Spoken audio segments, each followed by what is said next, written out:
Chris, are you here? I am. Yes, thank you so Okay, much. you So, have the green light to start. Thank you for being here. And yeah, I'll hand it to absolutely. you for just a moment. Okay. Yeah, absolutely. Thanks for the opportunity. So, yeah, good evening, everybody. So, my name is Chris Leverson, and I'm a resident of Lake City and the project manager for the Build Lake City Together program, which is an initiative of the Children's Home Society of Washington. I really thank you all for joining the discussion tonight about creating the new park space that will help to celebrate the diversity of Lake City and support the health of our vital watershed.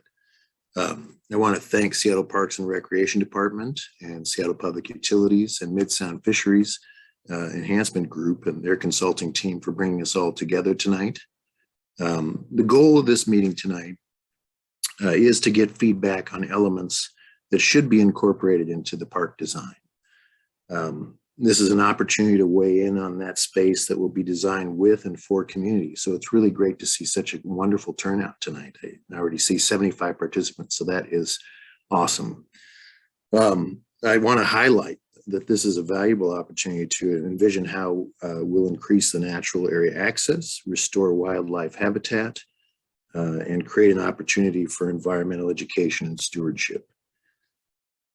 So this is great. And so before we begin, I did want to begin the conversation. Before we start, I'd like to introduce Cynthia McCoy, who is a senior planner with the City of Seattle, to talk about the city's response to the encampment at the space.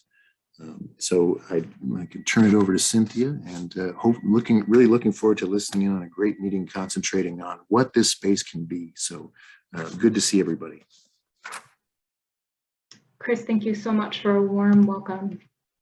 On behalf of the entire project team, I want to say thank you. We are truly grateful that you're choosing to use your valuable time with us. And I want to acknowledge that the city staff, as well as Mid-Sound Fisheries Enhancement Group, have received many emails and phone calls expressing concerns and frustration about the encampment at this site, the impact that it has on the safety at the site and within the neighborhood, and the health of Thornton Creek. First, I'd like to speak a little bit about the city's response at this site. Throughout the pandemic, the CDC guidelines recommended against encampment removals to prevent the spread of COVID-19 unless there was significant public health and safety concerns. As Seattle emerges from the pandemic, the city has prioritized addressing encampments on playfields, in parks, as well as in downtown. However, addressing the hundreds of encampments cannot be done overnight. The City of Seattle agrees that we must reinstate parks and our downtown, which is why the city is using new federal funds and opening hundreds of more shelter spaces and permanent housing. And in addition, the city has invested in cleaning up trash from city streets and parks throughout the Clean City initiative. And I want to also address how the city is responding to the specific encampment at this site. The Seattle Conservation Corps and the Seattle Parks and Recreation maintenance crews have repeatedly boarded up the existing structures at this site. The Parks and Recreation encampment team has included this site in their regular route to remove trash and waste. And every email or phone call that I have received from you and your neighbors regarding the encampment, I have shared this with a multi-departmental team that tracks and engages encampments. These concerns have also been shared with Council Representatives Juarez and Mosqueda. And I understand that even with this work, it doesn't feel like nearly enough is being done because the encampment remains, and that is completely valid.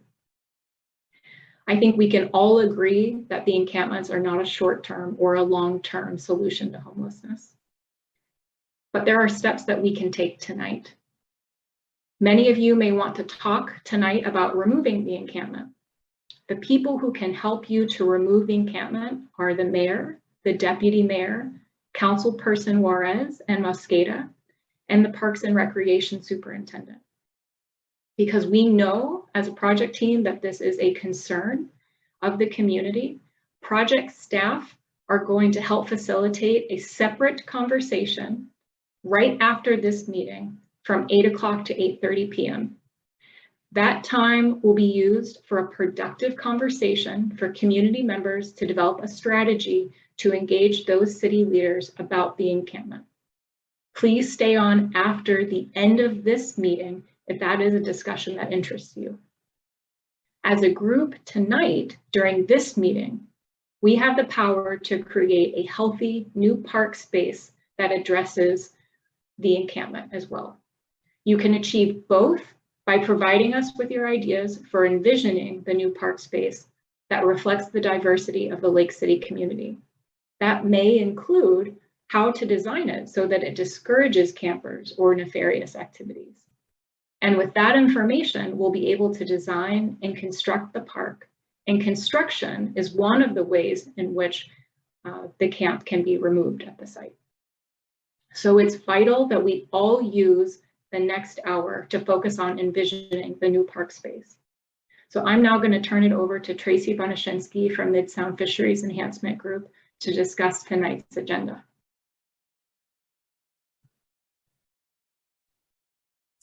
Thank you so much, Chris, and thank you, Cynthia. Hello, everyone. My name is Tracy Bonashinsky, and I'm the Mid-Sound Fisheries Enhancement Group Project Manager for the Lake City Floodplain Park project. I am so excited to be with you here tonight to envision the future of this very special place in the Lake City community. And before we begin, I ask that you please keep your camera off during the presentation.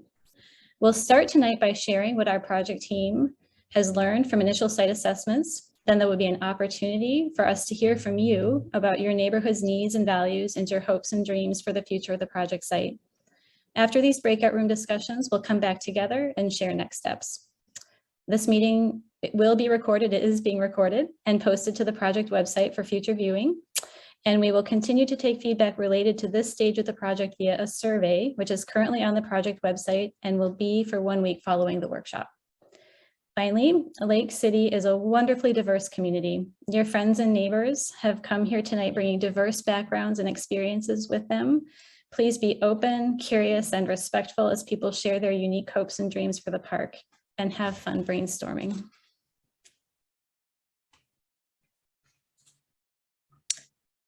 Oh, goodness. I'm sorry, that skipped way back to the end.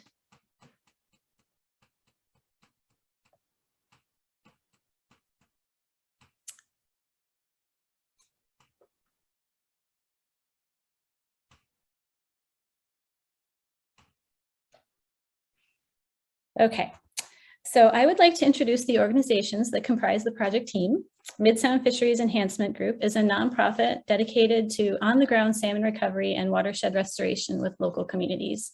And we are honored to partner with Seattle Parks and Recreation and Seattle Public Utilities to engage the Lake City community in envisioning the future of the site and in early park planning and design. We're working with two fantastic technical consultants, David O Consulting Group and the Watershed Company. You will see many of us from all of these organizations here tonight listening to you so that we can incorporate your feedback into the design of the park. We are at the very early stages of the project. This is the first of 3 community workshops to be held this year. We expect to choose a park design with you near the end of 2022, and that planning and design will be refined the following year. Construction of the park is projected to happen sometime in 2024 or 2025. Our goal tonight is to share what we have learned about the project site so far and to envision the future of the park together by hearing your hopes and dreams for the space. This feedback will be incorporated into the next stage of our work, which we will present to you in workshop number 2 in the summer of 2022. One of our overarching project goals is to create a space that connects a diverse Lake City community to an improved natural area. This is your park, and we cannot design it without you. Our other overarching project goals are to restore Thornton Creek on the property to a more natural state to reduce large-scale flooding, to create and restore habitat for salmon and wildlife, and to improve the health of Thornton Creek and its watershed. I know that many of you, at the very least, have walked by the project site, and some of you are nearby neighbors, so you're already very familiar with it. To orient everyone, the future park site is located on Northeast 125th Street between 23rd and 24th Avenues Northeast. It's just a hop, skip, and a jump away from the Lake City branch of the Seattle Public Library, west of Lake City's Civic Core. And now I will hand things over to Hugh Mortensen from the Watershed Company, who will share with you what we've learned about the water, wetlands, and hydrology of the site. Thank you, Tracy. Can everybody hear me tonight? I'd like to start off by saying I'm very excited about this project because I'm not only a consultant getting to work on a fun park project, but I'm also live in the neighborhood, and so I'm part of the community. And it's great to see, clicking through the slides here of the participants. It's great to see some of my neighbors on the call tonight. So appreciate that. Welcome. The site has, of course, been a residential area or a residential home for quite some time, with the garage on the roadside and a little bridge across to the home, kind of in the back on the north end. Thornton Creek, the North Fork of Thornton Creek, runs through diagonally, as you can see in the photo here, or in the diagram that shows the various different water bodies. Thornton Creek has resident cutthroat trout in it presently, and were it not for some downstream barriers, principally the one under the road there at 125th, it could also be a great stream to provide habitat to coho salmon as well as steelhead.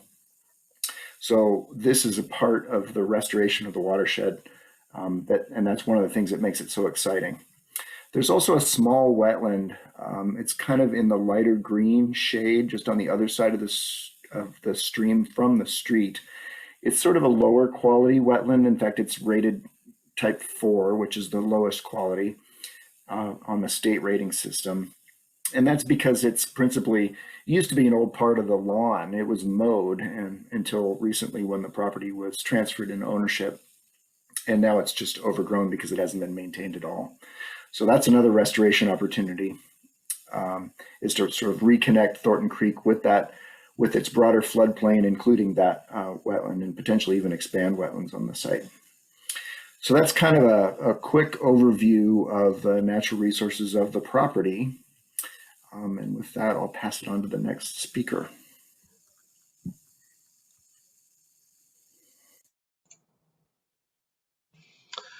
Hello, I'm Keith Rogers with David O Consulting Group.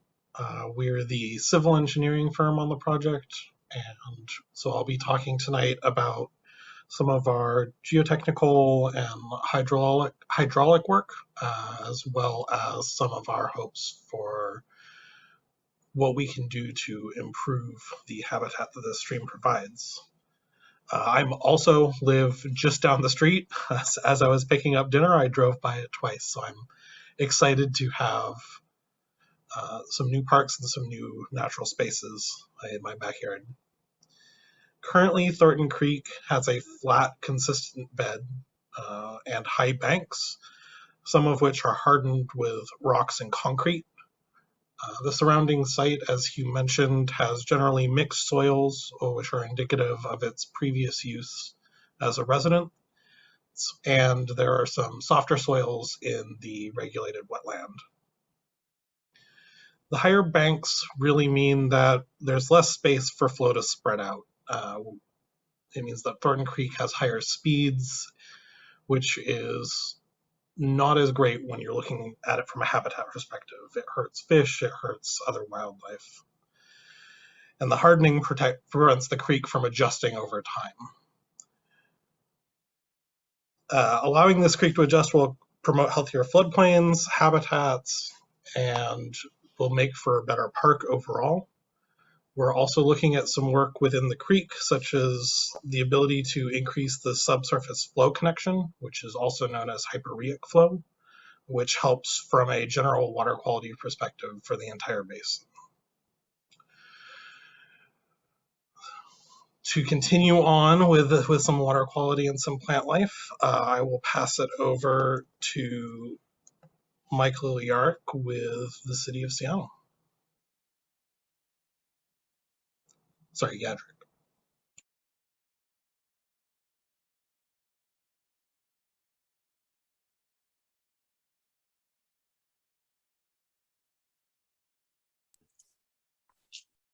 There we go. Thanks. I was able to unmute. Hi, everyone. My name is Michael Yadrick. I'm one of the plant ecologists with Seattle Parks and Recreation, and I help lead the Green Seattle Partnership. And I've been the one helping, I don't know, what year is this? For a while now, with some boots on the ground, providing some assistance. There's been a few crews that have provided some vegetation management up until this point, mostly in the stream channel and on some of the steep slopes.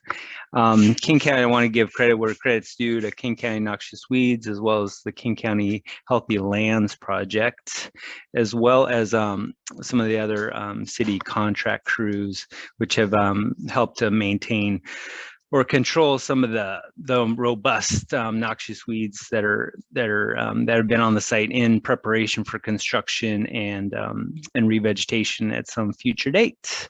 And so, yeah, like I said, we've been very excited and been watching this project and been part of the process.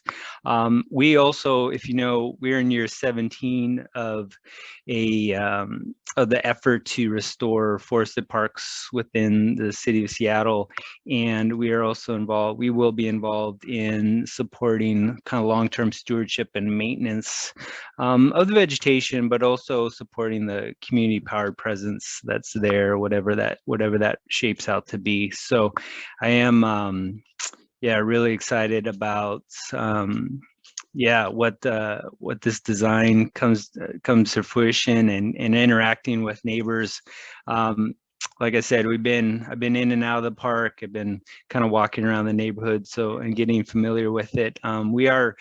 I have some history and some experience downstream too, and some of the other natural area, kingfisher, licorice fern, all these different natural areas downstream as well as upstream. So it's really cool to see this piece of the stream come together as part of the wider network of the community. So thank you.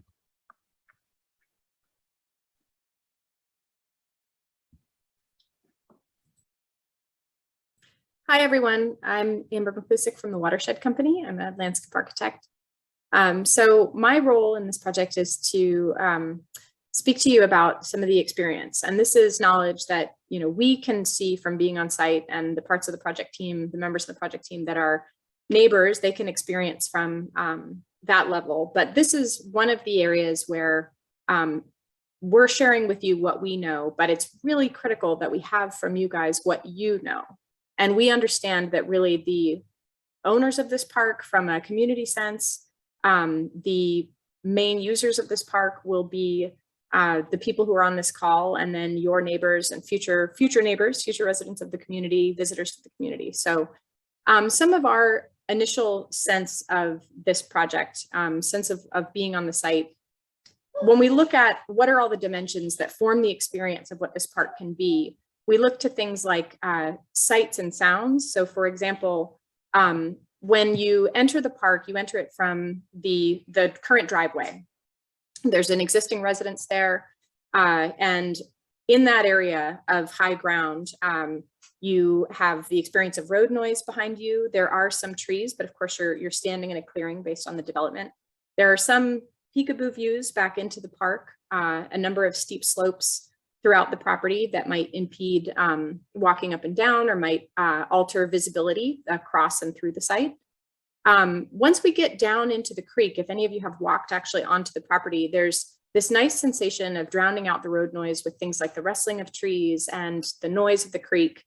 The natural characteristics, mature trees, the wetland features, the stream, even though those have been altered, they all have these wonderful signatures of being natural elements and the beginning of a really dynamic, wonderful, unique green space that is representative of a lot of the natural areas and natural features that would have been here prior to development. So the fact that this is the property that we're looking at today is really special, because there's so many of those relics of a natural space that are going to form the basis for this great, unique place moving forward. So there are areas of both shade from the mature canopy trees, but then also some of these open sunny clearings. So that was some of the area that was used as lawn. And we know that when the structures are demolished, when the house and the garage come down, those will be clearings at that point too. So we've got some areas that receive sun. And then we do have the concern about visibility. So there's some areas within the park where you can really see the clearing from, say, the high area adjacent to the driveway, or from the home, you can actually, you know, kind of peer straight through the understory of the trees. And then there are some areas where visibility is diminished from either shrubbery or, you know, there's the downed log that's on the property, which is a neat feature in itself. But again, you know, these are just a number of the things that we'll look at when we're considering how can this place become the park that we're hoping it will be. So we can go to the next slide.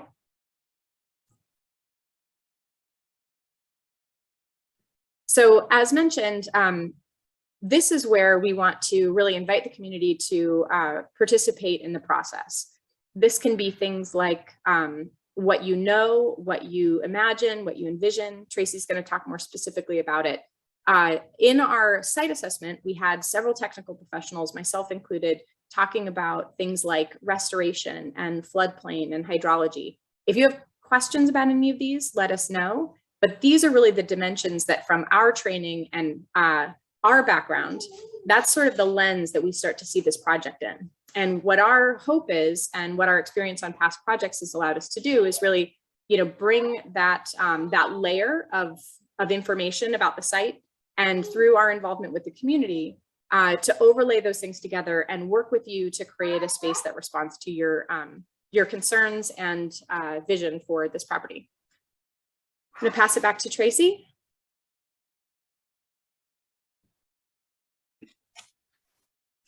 Okay, thank you so much, Amber, and thank you to all of our technical team for that site orientation.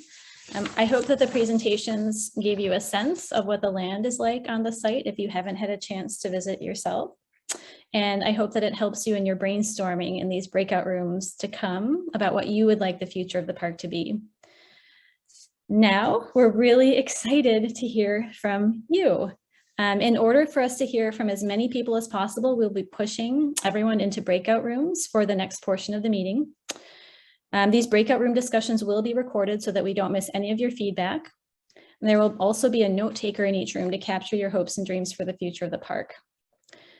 Once in your breakout room, your discussion facilitator will make a brief statement and then open discussion. Please feel free to turn on your camera if you would like, and please stay on mute unless speaking.